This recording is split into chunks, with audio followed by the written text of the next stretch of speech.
Hello everyone, and welcome to the show. I'm your host, ichino-ani. It's a beautiful August 21st, a Thursday, and it's a perfect day to learn something new and exciting together. Today, we're going to dive into a super interesting article from the world of human-computer interaction. It's all about how we get along with our robot friends. The title is The Social Context of Human-Robot Interactions, and the plural is from a place called arXiv. Wow, it's a long one. It goes arXiv: 2508.13980. That sounds super technical, doesn't it? But don't you worry, we're going to break it down and have some fun with it. So let's get started. This paper is trying to solve a really big puzzle, everyone. You know how in class, you might all use the word in text, but mean slightly different things. It can get pretty confusing, right? Well, that's exactly what's happening in the world of robotics research. Scientists and engineers all talk about social context when they design robots, but they often don't explain exactly what they mean. This makes it really hard for everyone to be on the same page and to build upon each other's amazing work. It's like trying to build a Lego castle together, but everyone is looking at a different instruction booklet. So the wonderful researchers of this paper decided to create one clear instruction booklet for everyone.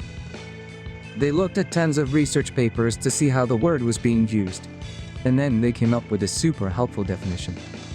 They say that a social context is made up of three key things. Ready? First, there are the agents. That means the people and robots involved in an interaction. What are they like? How old are they? What are their goals? Second, there's the environment. Where is all this happening? Is it a quiet library, a busy hospital, or your cozy living room? And third, there are the associations. This is about the relationships between everyone and everything. Like, is a person a teacher for the robot, or how far away is the robot standing from the person? So, agents, environment, and associations. These three things together create and robots interact. It's a recipe for understanding any situation. Now you might be thinking, okay, ichino-ani, that sounds neat, but how does this help in real life? That's a fantastic question. Let's explore some examples. First, let's think about user-friendly healthcare robots. Imagine a robot helper in a nursing home. To be a good friend, it can't just follow simple commands. It needs to understand the social context. If it's talking to a resident who is hard of hearing, the attribute of the agent, it should know to speak more loudly and clearly. If it's in the dining hall during a busy mealtime, an attribute of the environment, it should move carefully and not get in the way. This paper's model helps designers think about all these little details to make robots that are truly helpful and kind. Second, let's talk about Verandar, a virtual and augmented reality. Picture a worker controlling a robot in a factory from their home, using a headset. The robot is like their avatar on the factory floor. There are two environments, the busy noisy factory and the worker's quiet home office. The robot needs to understand both. Has to be aware of other workers in the factory to be safe, but the interface might also need to adapt if it senses the worker at home is getting distracted. This model helps us design systems for these complex, multi-environment situations. And for our third example, let's consider accessibility technology. Think about an assistive robot for a person with limited mobility. The social context is everything here. A robot needs to know the person's physical state, layout of their home, and the kind of relationship they have. If the person is feeling tired, the robot could proactively offer to fetch them a blanket. If guests come over, which changes the agents in the room, the robot could switch to a quieter, less intrusive mode. This model provides a wonderful checklist to make sure the robot is a sensitive and caring partner. So, where words compare to something like a simple voice assistant on our phones.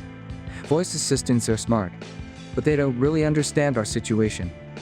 We can ask for the weather, but it doesn't know if you're asking because you're about to go for a walk, or because you're packing for a vacation. A robot that understands social context would be much smarter. Might see you putting on your rain boots, and guess that you need to know if you should also grab an umbrella.